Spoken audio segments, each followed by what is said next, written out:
I was 34 at the time and working as a freelance welder. I didn't really have a fixed schedule, so I often took long drives alone just to clear my head. In early October of 2017, I decided to take a camping trip through Arkansas. I didn't go to the popular parks or campgrounds, though. I liked the more remote spots, the ones you had to find by scanning old maps or satellite images. I preferred being alone in the woods, far away from noise and people. That trip, I ended up near an old, overgrown train line about 20 miles outside of El Dorado. I had seen it on Google Earth, a narrow track hidden by tree cover, no longer in use, running beside a creek and some flat, open forest. I followed a dirt road until it turned to gravel, then eventually faded into packed earth. I kept driving until I couldn't anymore and parked my truck on the side. From there, I hiked for maybe 40 minutes, dragging my pack through brush and bramble until I found the train track. It was rusted out, bent in places, and completely swallowed by weeds. I figured it had been abandoned for decades, but I liked how it looked, quiet, forgotten. The woods around it weren't thick, but they were wide open and full of those soft autumn colors that made everything feel calm. I walked down the track about half a mile and found a small clearing where the brush had thinned out. There was just enough flat ground to pitch my one-man tent. I didn't bring much, just some canned food, a sleeping bag, a water bottle, and a headlamp. I gathered some dry sticks for a small fire but didn't light it right away. I sat for a while on a flat stone near the tracks and just listened. It was silent, but not in a bad way. Just a low, still kind of quiet. The kind where your ears start picking up things they usually ignore. Leaves brushing together, a bird hopping on a branch, your own breath. As the sun dropped behind the trees, I finally made a small fire and heated up one of my cans. It was a thick stew that steamed into the cold air.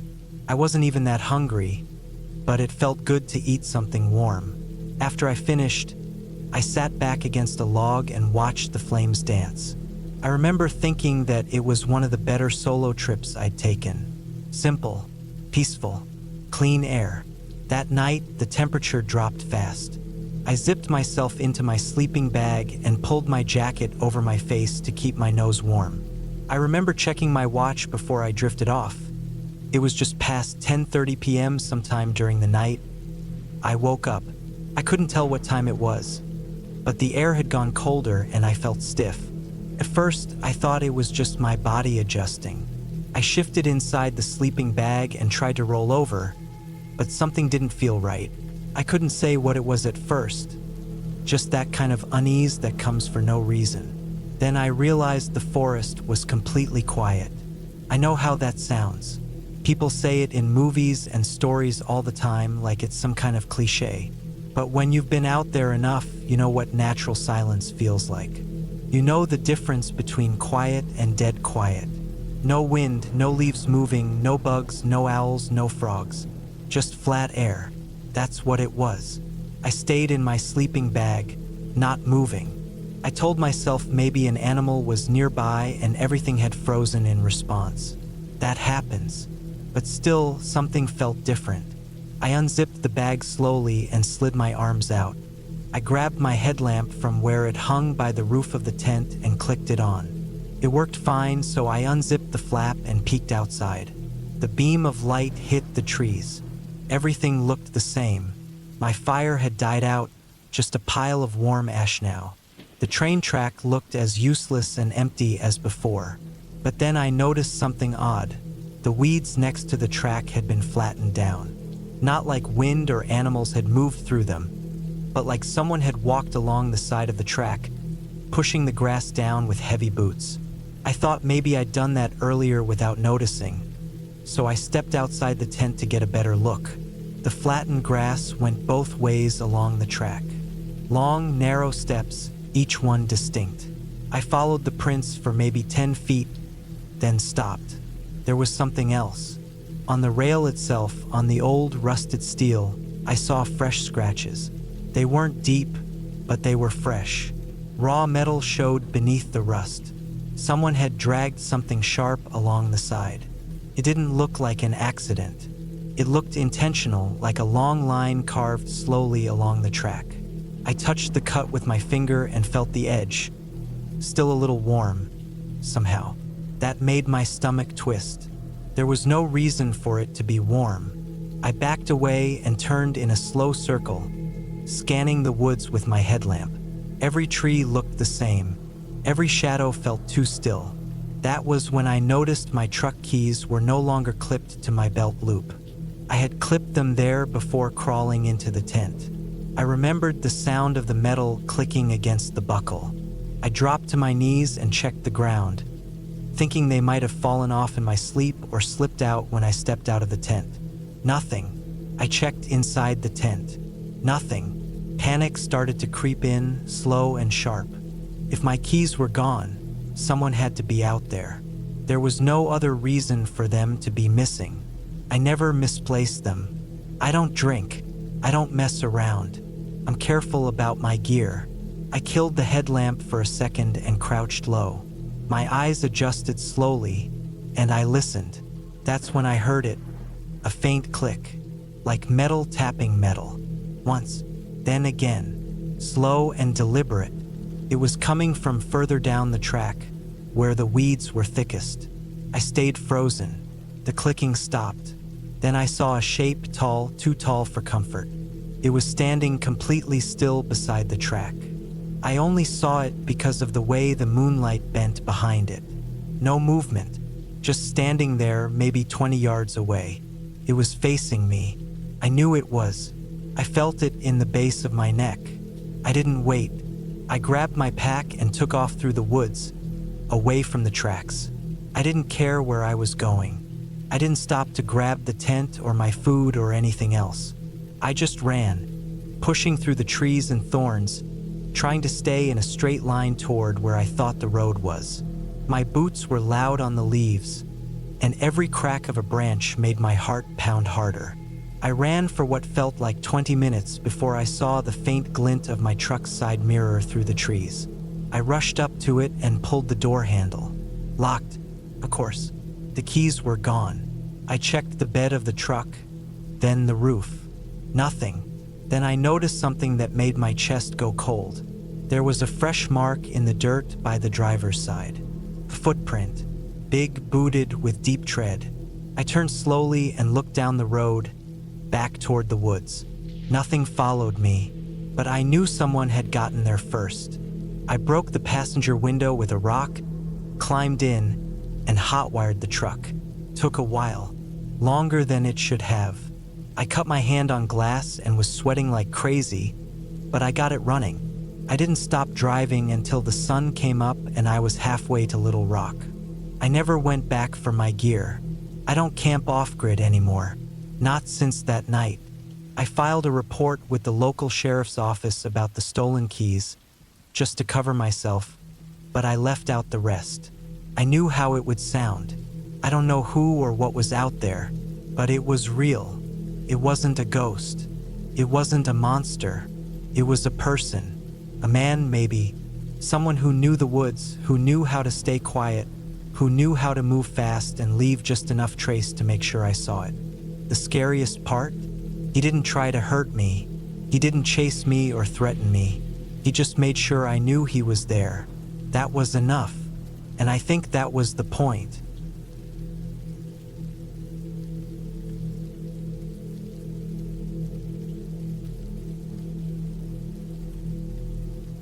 It was the summer of 2016. I was 32 at the time, living alone in a small flat in Nottingham, England.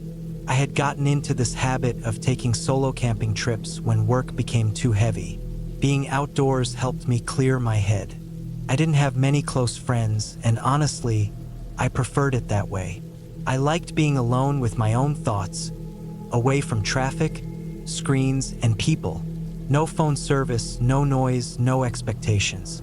Just me, a tent, a fire, and some quiet. That August, I decided to camp somewhere different. I'd seen an online forum thread a few months earlier talking about old industrial sites in the Midlands that were left to rot. Someone posted photos of a half-collapsed train maintenance depot deep in the woods outside Shropshire. No real trail, barely any sign that people had visited in years. The pictures stuck with me. Walls choked in ivy, rusted-out boxcars half swallowed by trees, nature slowly eating away the edges of something man-made. I screenshotted the coordinates and saved them. A few weeks later, when things at work got too much, I packed up my gear, loaded my rucksack, and took a Friday off. I didn't tell anyone where I was going. I didn't feel the need to. I wasn't doing anything risky. I had my compass, a solar-powered battery, dry food, 2 liters of water, and my tent. I also brought a first aid kit, a fold-out knife, and a torch with spare batteries. I always double-checked my kit. I left at dawn. Took me most of the afternoon to hike in. The woods were dense, and the air got still the deeper I went. The trees grew thick over the old path, and I could tell by the lack of prints or broken branches that this wasn't a place people came to often. By the time I reached the edge of the depot, the sun was low. I remember the feeling of the temperature dropping sharply, like the place held onto cold air longer than the forest around it. It wasn't freezing, but it was uncomfortable, enough to make me glad I brought thermal clothes. The place was bigger than I expected. A long, broken concrete strip ran through the trees like an old spine, ending at a massive metal structure that had lost most of its roof. There were abandoned storage sheds, a tipped-over water tower, and the skeletal remains of a few train cars. All of it was rusted, broken, and half-buried in vines. Some of the trees nearby were cracked and growing sideways, like the ground had shifted years ago and they never recovered. I found a flat patch of ground about 30 meters from the main depot building and set up my tent facing it. It gave me a clear view, which I preferred. I liked seeing what was around me. I made a small fire pit from broken bricks and heated up a tin of beans while listening to the wind moving through the hollow shell of the depot. It made strange echoes, like it caught the wind and bent it, but nothing felt wrong. Not yet. I ate, cleaned up, zipped myself into the tent, and read for a while under the torchlight before eventually falling asleep. I woke up once around 2 a.m., not from a noise, just from the cold. I'd forgotten to fully close the ventilation flap, and a sharp gust cut straight through my sleeping bag. I zipped everything up tight and settled back down, but I remember staring at the ceiling of the tent for a long while. Something about the stillness of the place didn't sit right. Usually, even in remote areas, you'd hear owls or wind or twigs snapping under small animals. But it was quiet. Not dead quiet, just unnatural. I chalked it up to nerves and forced myself back to sleep. The next morning, I stepped out into a heavy fog. I could barely see more than 10 or 15 feet ahead.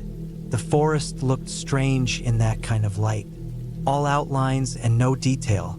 The depot, half visible through the mist, looked like the hull of a shipwreck.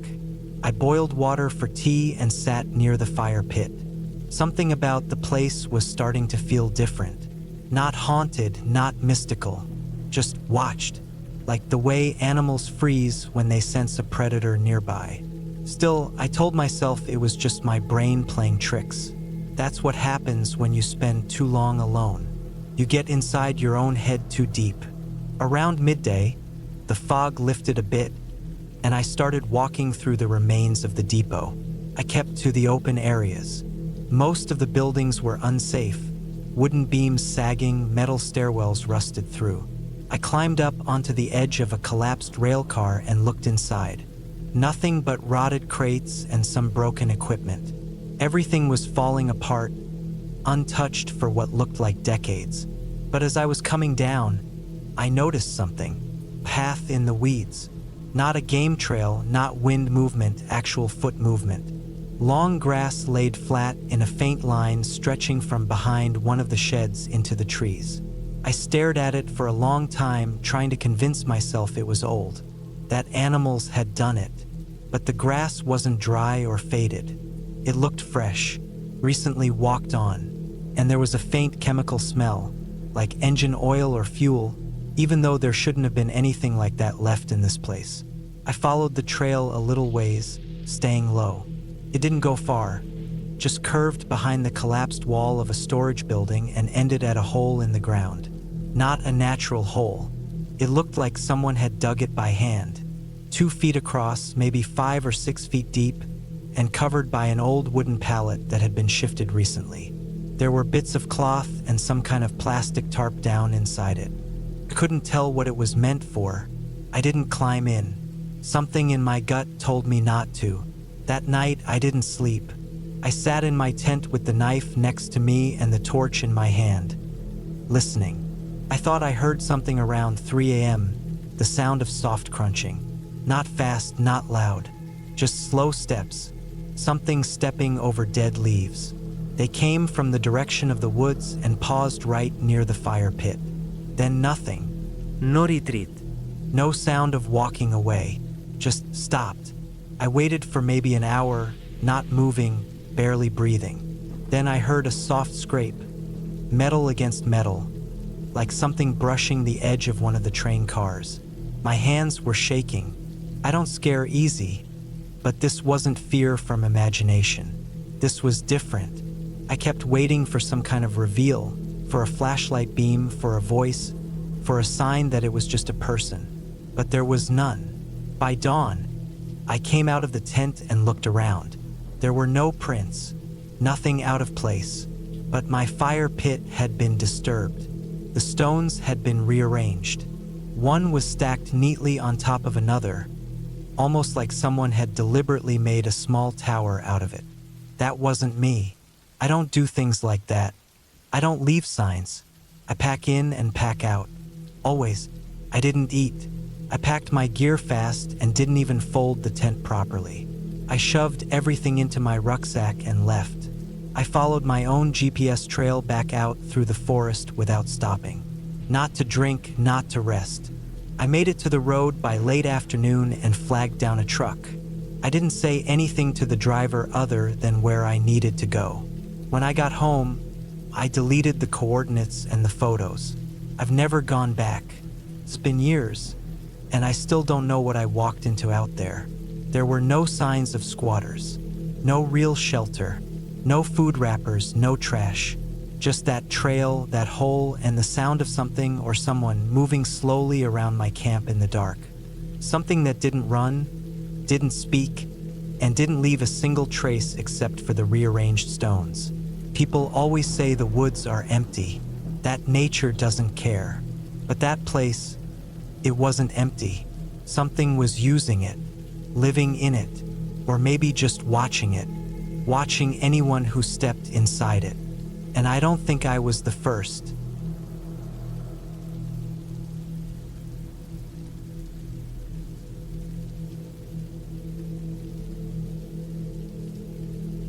I was 33 the summer I decided to drive across a few states and spend a week alone in the mountains of eastern Oregon. I'd taken time off work and wanted to clear my head after a long, ugly divorce that left my life scattered in every direction. I packed up my gear, loaded the cooler with food and water, and pointed my truck toward the Ochoco National Forest. I'd heard it was quiet out there, with fewer tourists than places like the Rockies or Yosemite. That was exactly what I wanted. Silence. No one around me, just trees, wind, and my own thoughts. I reached a clearing on the third day of the drive, a spot a few miles down a gravel forestry road. It wasn't on any map, just a turnoff with some tire marks that faded into overgrown grass. I followed it, crawled along slowly for about 15 minutes, and came to a small clearing surrounded by tall trees. Felt hidden, tucked away. I didn't see or hear anyone else. No traffic, no people, no cell signal. That first day was calm. I set up my tent a few yards from a thin stream that ran past the tree line. It was cold and clear and made a soft bubbling noise that helped me sleep. I cooked on my little camp stove, read some pages of a book, and went to bed early. The weather was perfect. It was everything I had hoped for. The second day, I went hiking up a ridge behind the campsite. The trees were thick, and sunlight barely reached the forest floor. I saw deer tracks, heard an owl even though it was still daytime, and found a rusted old fence post deep in the woods. It looked like someone had once tried to mark that land a long time ago, but now it was just swallowed up by the forest. That night I had trouble sleeping. I kept waking up to small noises outside the tent. Branches snapping, something shifting through the leaves. I told myself it was deer or raccoons. Probably nothing. I didn't get out of the tent to check. I didn't want to scare myself over nothing, but the sound kept coming back every hour or so, like something was pacing just beyond the edge of my camp. I stayed still and listened until I fell asleep again. The third day, I noticed something strange. About 100 yards north of the clearing, just past the creek, there was a small patch of ground where the pine needles had been cleared in a perfect circle. At first I thought it was a dried up fire pit, but there were no rocks, no ashes, no sign of burning. Just a smooth, dirt circle about 6 feet across. Too neat to be natural. It looked like it had been swept clean. I didn't like the look of it. I told myself it was probably nothing and walked away. I didn't go hiking that day. I stayed near the camp, kept a small fire going, and tried to enjoy the peace. But it was harder now. I felt like something was off. I couldn't name it, but the woods felt heavier, like I wasn't alone. That night, I went to bed early again, but just before I zipped the tent shut, I heard something out in the trees. Not an animal this time. It was a slow, deliberate crunch of footsteps on dry leaves. Then silence. Then another slow step. It wasn't close, maybe 20 or 30 yards out, but it was steady. Not running, not moving fast, just walking around out there. I turned off my lantern and stayed completely still inside the tent. I had my knife beside me, and I held it tight. I couldn't see anything, but I listened for nearly an hour. The footsteps would stop, then start again somewhere else. Sometimes closer, sometimes farther. But they didn't leave. Eventually, everything went quiet again. No wind, no insects, just the blood in my ears and my own breathing. I didn't sleep at all that night. The next morning, I looked around the campsite. No tracks, no sign of anyone. I walked to the edge of the woods in the direction I thought I'd heard the footsteps, but the ground was too dry and hard to show prints. I circled back around and found something that made my stomach twist. A pile of stacked rocks, carefully balanced in a cone shape, had been placed just outside my tent. It wasn't there the night before. It was fresh. Small rocks, stacked with precision, about 10 inches high. Nothing natural about it. I didn't touch it. I just stood there staring at it. I didn't know what it meant or who did it, but it was enough for me. I packed up camp fast and loaded everything into the truck. I didn't drive out right away, though. I sat in the driver's seat for a long time, trying to decide what to do. The road back was narrow and rough. If someone had followed me in, they could have easily blocked it or done something to the truck. I was deep in the woods, probably 15 or 20 miles from the nearest ranger station, and with no signal. I had to take it slow and smart.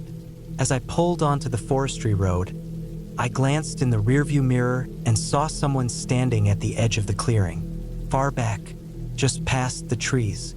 They weren't moving, just standing still and watching. I pressed the gas and didn't look again. The road out felt longer than I remembered. Every branch scrape on the side of the truck made me jump. Every shadow between the trees looked like it could move. I kept checking the mirror, expecting to see a vehicle or something behind me, but there was nothing. When I finally reached the main gravel road that led back to the highway, I didn't stop until I hit pavement. I drove for hours until I reached a small town near Burns, Oregon. I checked into a motel and locked the door behind me. I didn't sleep much that night either. The next morning, I drove straight home to Idaho. I didn't tell anyone what happened. What would I even say? I wasn't hurt. Nothing happened, technically, but it shook me more than I expected. About a week later, I decided to check satellite maps of the area where I had camped. Just curiosity. I traced the forestry road and the creek. I found the clearing. But what made my heart sink was what I saw about 200 yards north of where I had been. A structure, a roof, hidden in the trees. I zoomed in, but the resolution was poor. Still, it was clear enough to see it wasn't a ranger cabin or an old shed. It was long, with a metal roof. No road leading to it, just deep in the woods, hidden. I looked around online, tried to find any info about it. Land ownership records, old maps, forums. Nothing. Not even a mention of that structure existing. Just empty land on paper. I never went back to check. I never will. To this day, I don't know if I camped near someone's secret property or if I stumbled into something else entirely. Maybe it was just some old off-grid cabin. Maybe the footsteps and the rocks were warnings. Maybe the person watching me was just making sure I left. Or maybe they were waiting to see what I'd do next. But I think if I hadn't left that morning, if I had stayed just one more night, things would have ended very differently. I've gone camping a few times since then, but never alone. Never that deep. Never again in eastern Oregon. Some places aren't meant to be found, even by accident.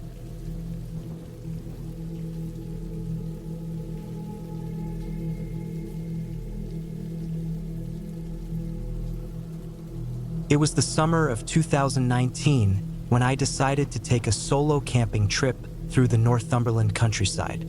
I was 34 then, working an office job in Leeds that drained the life out of me. I hadn't taken a proper break-in over a year, and the pressure was stacking up in my head. I'd always found peace in the quiet. Fields, trees, no phone signal, no city noise, just the wind and my own thoughts. I packed my small tent, sleeping bag, gas stove, and a few cans of food, and I drove north until I hit a patch of land between Rothbury and a little village called Thropton. I'd read somewhere online that it was good for wild camping, and there wasn't much foot traffic, which suited me perfectly. I parked the car by the side of a gravel road and hiked about a mile into the woods, following an old sheep trail that led to a clearing near a stream. It was quiet, the kind of quiet that feels like it's pressing against your ears. There were old stone walls in the area, covered in moss, probably from some ancient farmland. I set up the tent on a slight slope, pitched it tight, laid out my sleeping mat, and built a small fire with some dry branches I collected around the edge of the clearing. By late evening, I was sitting by the fire with a tin of beans warming up on the little stove. The sky had turned deep gray, with only slivers of orange light sneaking through the low clouds. I remember thinking how peaceful it was. I could hear the stream trickling nearby and nothing else. Not even birds. It wasn't windy, just that still kind of air that makes you feel like time's frozen. I didn't think much of it then. I just assumed it was a calm patch of weather. After eating, I walked a short loop through the woods to stretch my legs before bed. There was an overgrown path leading to an old stone bridge further upstream. The bridge looked like it hadn't been used in decades, cracked and covered in weeds. On the way back, I spotted a figure standing at the edge of the tree-line near my camp. At first, I thought it was just a trick of the light, maybe a tree stump or the shape of a rock. But when I looked again, it was clear. Someone was there. A woman. She was standing completely still, about 20 meters away, half hidden by a few thin birch trees. Her clothes didn't make sense. She wore what looked like an old, faded brown coat that hung down to her ankles. It reminded me of something from the 1960s or 70s, wool or tweed, something too heavy for summer. Her hair was black and long, hanging flat against her shoulders, and even though her face was partly in shadow, I could see she was pale, too pale. I didn't say anything. I just stood there, frozen, staring at her. She didn't move, didn't turn her head, nothing. I backed up slowly, not taking my eyes off her, and went straight into my tent. I zipped it shut, crawled into my sleeping bag fully clothed, and stayed there, listening. But there was nothing. No crunching leaves, no snapping twigs. Just the stream and my own heart pounding in my ears. I barely slept. Every time I closed my eyes, I saw her face, or at least what I could make out of it. It wasn't just pale. It looked wrong, like her skin didn't have the right texture, like she wasn't meant to be outside. I told myself in the morning I'd just pack up and leave. Probably just some local woman walking her dog. Maybe she lived nearby and I'd accidentally set up camp on her land. That's what I kept telling myself. When daylight came, I got up and stepped outside. There was no sign of her. No footprints, nothing disturbed. I made a quick breakfast, packed up, and decided to follow the trail past the stone bridge, just to see where it went. I figured I'd loop around and get back to the car from a different direction. I don't know why I didn't just head back the way I came. Maybe I didn't want to pass that same spot again. I walked for over an hour, and the trail thinned until it was barely visible. I was relying more on the slope of the land than any actual path. That's when I noticed something odd. Bits of wool caught on thorns, old pieces of fencing half buried in the soil. And then I came across a narrow path that looked like it had been cut recently. Neatly trimmed branches, fresh footprints in the mud. It led to an old stone building, half collapsed, maybe an old barn or shepherd's hut. The roof was mostly caved in, but the doorway was intact. The door wasn't fully closed. It was slightly open, just enough to see the edge of something inside. I should have turned back, but I stepped closer. Inside, there was a mattress on the floor, torn and stained. Piles of clothes stacked against the far wall. Women's clothes, coats, scarves, old shoes, all moldy and damp. I could see jars too. Dozens of them lined up along one wall, filled with something cloudy. I didn't look too closely. That's when I saw the coat. The same brown coat I'd seen the woman wearing, hanging from a nail on the wall. It was unmistakable, the color, the cut, everything. My mouth went dry. I backed out slowly and walked fast in the opposite direction, not even caring which way I was going anymore. I just wanted to put distance between me and that place. I must have walked for hours. Eventually, I crossed another stream and hit a fence line that led me back to a road. I followed the road back to where I'd parked. The car was untouched, but something didn't feel right. I kept checking over my shoulder like someone was behind me. Every sound in the woods made me flinch. I drove straight back to Leeds that evening. I didn't stop once, not even for food. When I got home, I dumped all my camping gear in the garage and didn't touch it for over a year. I couldn't stop thinking about that woman, or that coat, or the jars in that hut. A few weeks later, I tried to find the spot again on Google Maps. I zoomed into the area between Rothbury and Thropton, but the trail I followed wasn't there. The hut wasn't marked. I checked forums, old maps, anything I could find. Nothing. It was like the path didn't exist. I told myself it was just an old squatter site, maybe someone mentally ill living off-grid. But I never saw her move. I never heard her walk, just standing there watching. It wasn't natural. Not in a supernatural way, just in a deeply wrong kind of way. Like she didn't belong out there or anywhere. I've been camping since, but only in groups. Never alone again. And never in that part of the country. Sometimes I think I should have reported it to someone. But what would I say? That I saw a woman standing still in the woods? That I found a coat and some jars in an old hut? There wasn't a crime, just a feeling. A deep, cold feeling that I wasn't supposed to be there, and that someone or something was watching. Now, every time I see someone standing still for too long, even in the city, I remember that woman, the coat, the silence, and I wonder if anyone else has seen her.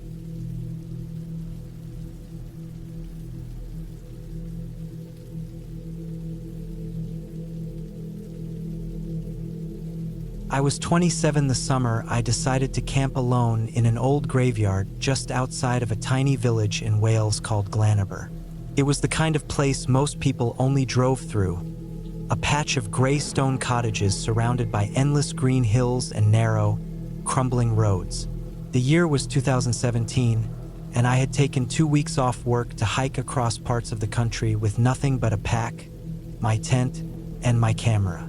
I'd been camping in woods, open fields, and once on a sheep farm, but when I came across the old graveyard on the edge of Glanaber, something about it drew me in. It wasn't big, just a few dozen headstones, most of them broken or leaning, covered in moss and choked by tall grass. There were no gates, just a low stone wall that was more decorative than anything else, and the whole place backed up against a thick copse of trees. It didn't feel spooky or haunted, it just felt forgotten. I knew I shouldn't. I even told myself I'd keep walking, but something about how quiet it was made me slow down. I climbed over the low wall and walked between the rows of graves. The ground was soft and damp from rain the day before, and my boots squished with each step. Most of the dates on the headstones were worn away, but I could make out some from the 1800s. One still had a little stone lamb carved into the top. It was peaceful in a strange way. No one had visited this place in years, maybe decades. I pitched my small tent near the far edge of the graveyard, under a big, twisted oak tree. The roots pushed up through the earth, and I had to clear some branches and rocks before staking the tent down. I set up my small camp stove, boiled some water for tea, and ate a cold dinner out of a tin. The sky was already turning gray again, the clouds thick and low. I checked the weather on my phone. Light rain overnight, nothing serious. By the time I zipped myself into the tent, the drizzle had already started. The sound of raindrops tapping the nylon was steady, and I lay there for a long time just listening to it. I had no cell service, which wasn't a surprise, and I hadn't seen another person for hours. There were no dogs barking, no traffic humming in the distance, just the wind brushing the trees and the occasional cry of a bird overhead. I must have dozed off because when I opened my eyes again, it was fully dark. I couldn't see the tent walls, just black. The rain was louder now, and the wind had picked up. Branches creaked above me, and the wet canvas of the tent pulsed slightly with each gust. I reached for my flashlight and flicked it on. Everything inside was the same. Sleeping bag, backpack, my muddy boots lined up by the flap. Then I heard it, a dull scraping sound, like metal dragging slowly across stone. I froze. It wasn't close, but it wasn't far either. It was out there somewhere, beyond the tent, in the rain and dark. I held my breath, trying to make out where it was coming from.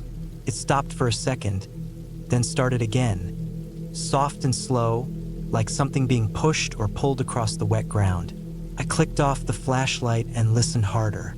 The sound was moving, not in a straight line, but slowly weaving through the graveyard. I knew what it could be, maybe a deer rubbing against something metal, or an old gate swinging in the wind. But there were no gates. I had walked the perimeter. The only metal I'd seen was rusted fence posts in the woods behind me. I lay there still, barely breathing. The scraping stopped. Then I heard a single thump. Not sharp, more like a heavy footfall hitting wet grass. Then another, closer this time.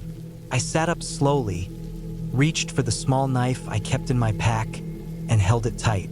The tent walls rippled slightly with the wind, and water dripped from the seams. I thought about unzipping the flap and peeking out, but I couldn't make myself do it. Instead, I waited. 10 minutes passed, maybe more. Just the rain, just the wind. No more sounds. I told myself I was being ridiculous. Maybe a branch had fallen. Maybe something had shifted in the storm. I forced myself to lie back down, closed my eyes, and tried to control my breathing. Sometime later, I heard footsteps. Clear, steady, deliberate. Not from an animal. Not stumbling, not darting. Heavy and slow, walking right along the outside of my tent. The sound of shoes in mud. I opened my eyes, but I didn't move. I didn't breathe. The steps circled halfway around, then stopped directly behind me where my head was. I felt the weight of whoever it was through the ground, a solid pressure behind me. The tent fabric didn't move, but I swear I could sense the presence, close and watching, just standing there. I didn't move for over an hour. I know that because my watch buzzed from my wrist when it turned past 3. I stayed like that, muscles tense and cramped, heart hammering, until the rain lightened and the first pale light started to bleed into the sky. By the time I unzipped the tent and stepped out, everything was quiet again. The graveyard looked peaceful. The grass was soaked, the stones shining with rainwater. I looked around the tent, expecting to see prints, marks, anything. Nothing. But behind the tent, just 3 feet from where I had been lying, was a small patch of flattened grass, in a shape that looked like someone had stood there for a very long time. The soil was packed down deep, and I saw what looked like the partial heel of a boot print pressed into the edge. I packed up fast. Didn't eat, didn't make tea. My hands were shaking the whole time.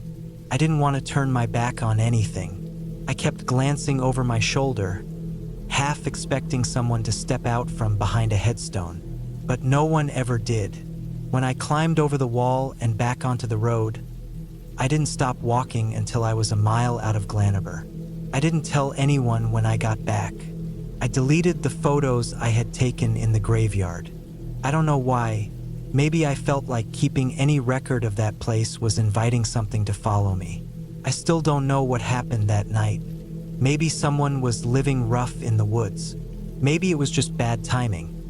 A traveler or local passing through who decided to stop and watch some idiot camping in a graveyard.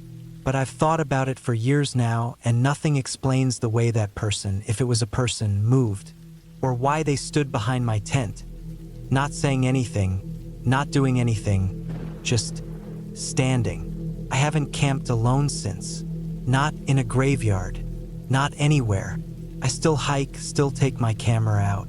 But when the sun starts to drop, I make sure I've got 4 walls and a locked door around me. I don't care how safe the place looks, because out there, in places people forget, you realize that the scariest thing isn't a ghost or monster. It's someone watching you in the dark and choosing not to leave.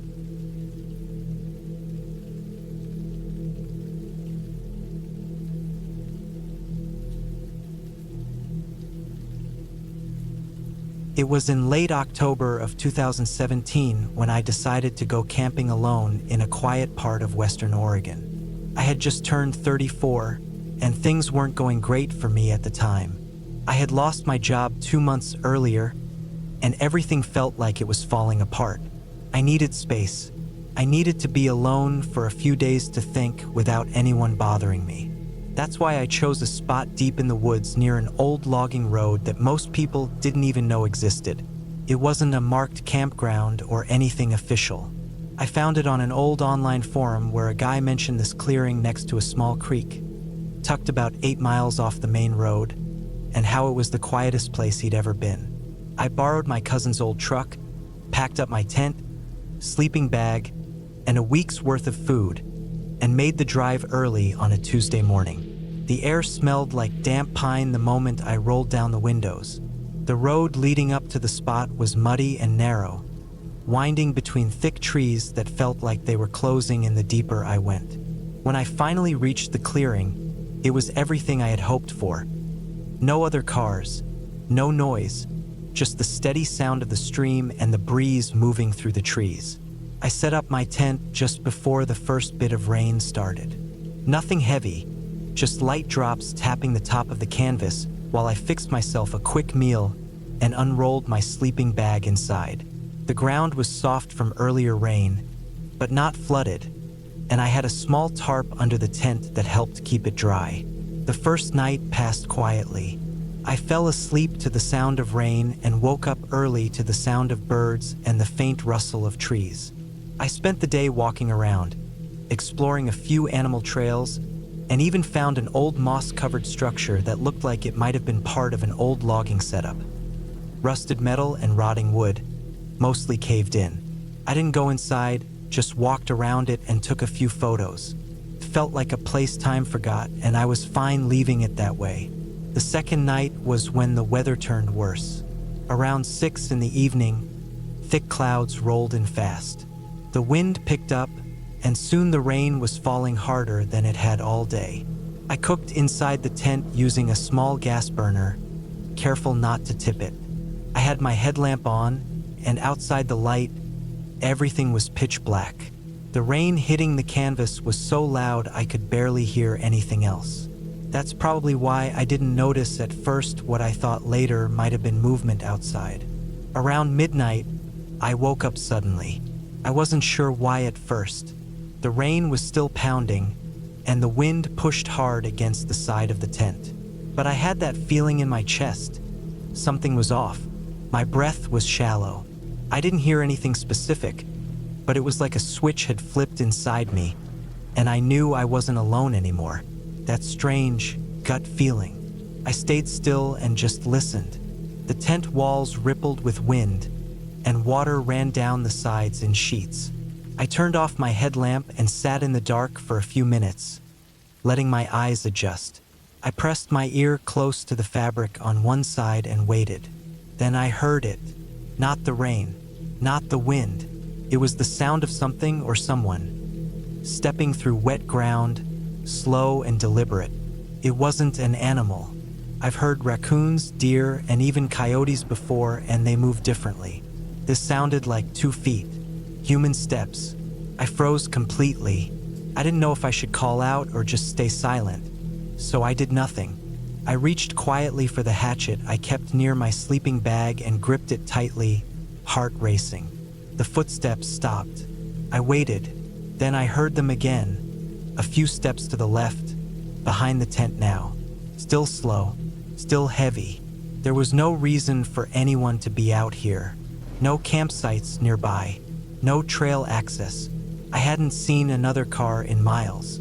The idea that someone else would be walking around in that kind of storm, in the dark, that deep into the woods, didn't sit right. It made no sense. I didn't move for what felt like an hour. The footsteps eventually faded into the rain. I couldn't tell if they'd stopped or just gotten too far away to hear over the storm. I didn't sleep much the rest of that night. Every small gust of wind brushing against the side of the tent made my heart pound. I was sweating under the sleeping bag despite the cold. When dawn came, I waited until the light was strong enough before I unzipped the tent and stepped out. The rain had slowed to a drizzle. Everything was soaked, and the fog clung to the trees in thick strips. I walked the perimeter of the camp slowly, scanning the mud for any prints. That's when I saw them.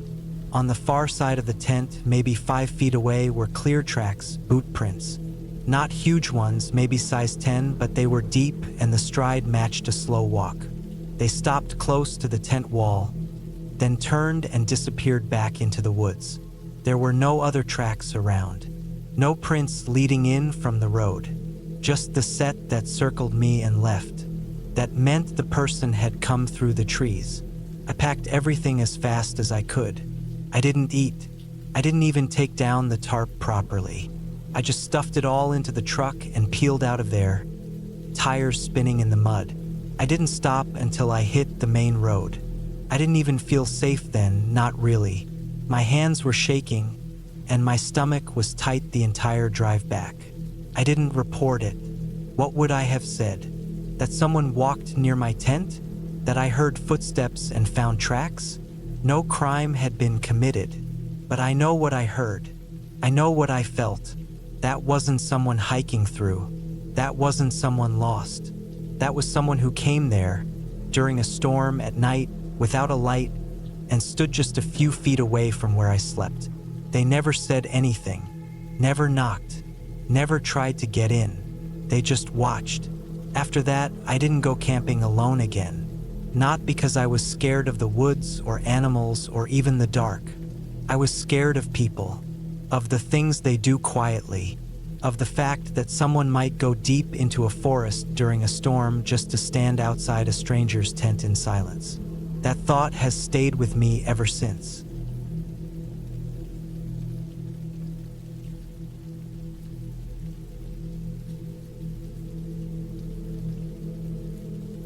It was the summer of 2016 when I took a solo camping trip deep into the San Juan Mountains in southwestern Colorado. I had just turned 31 a few months before and had finally saved enough to take a break from work. My job back in Denver was eating me alive, and I needed to get away. I wasn't after peace or some kind of spiritual escape. I just wanted space, clean air, silence, and no one around me. I picked a spot I had only heard about from an older guy I met at a bait shop, some off-the-grid clearing near an old fire watchtower that hadn't been used in decades. The place wasn't listed in any guidebooks, and I liked that. No trails, no campsites, nothing but game tracks and deep forest.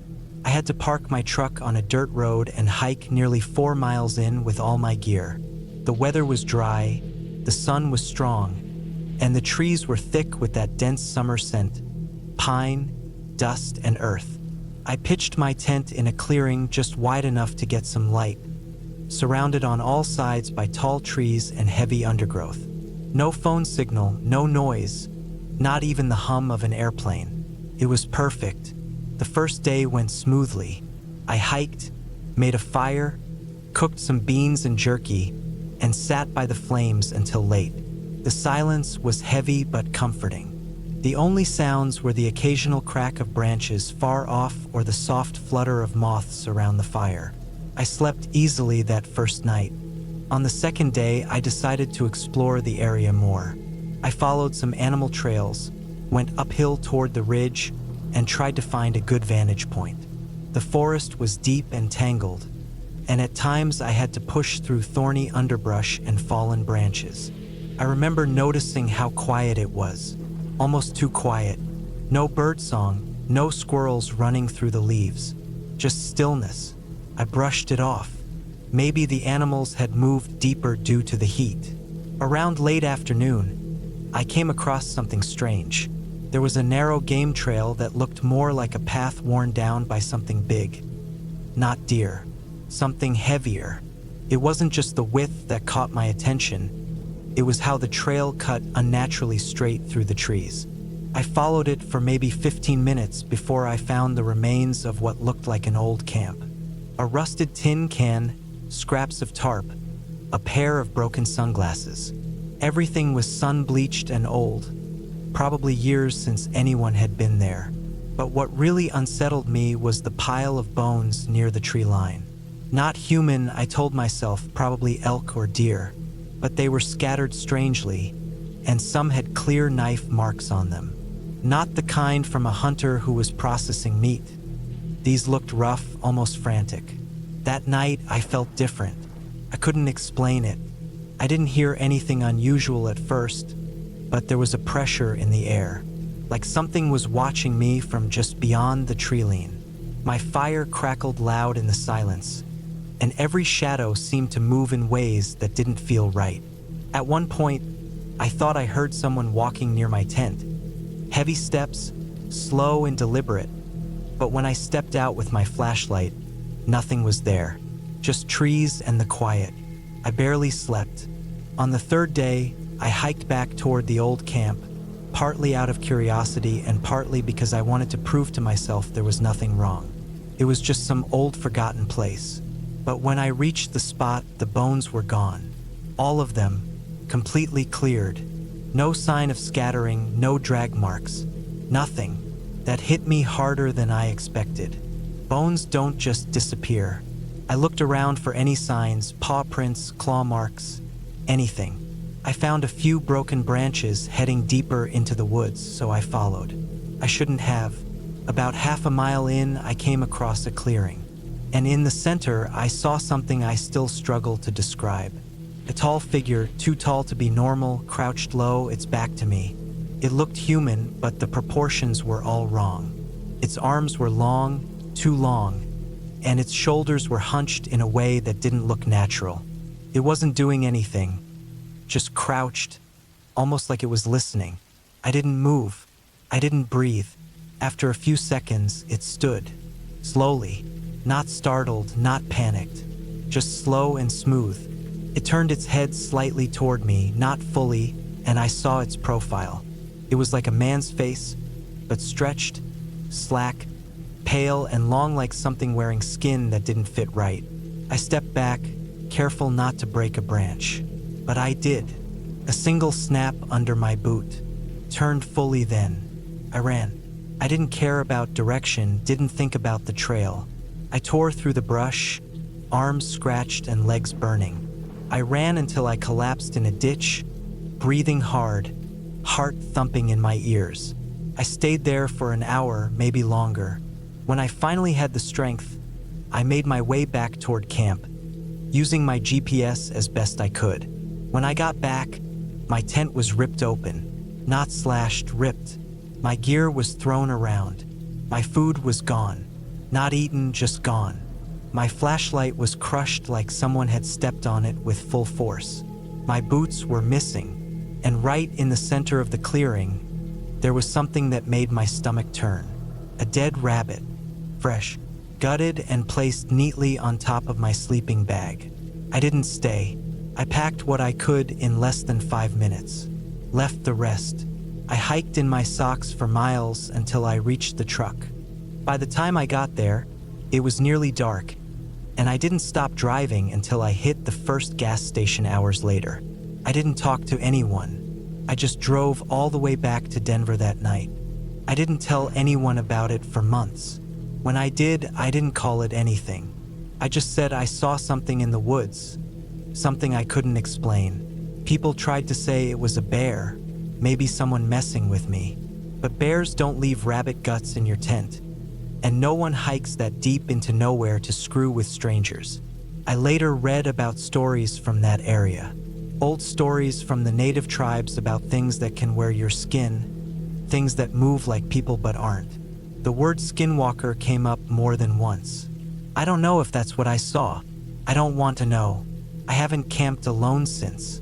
Even now, when I go out with friends, I can't sleep unless there's a solid wall between me and the woods. I still dream about that thing standing up, turning its head slow like it already knew I was there.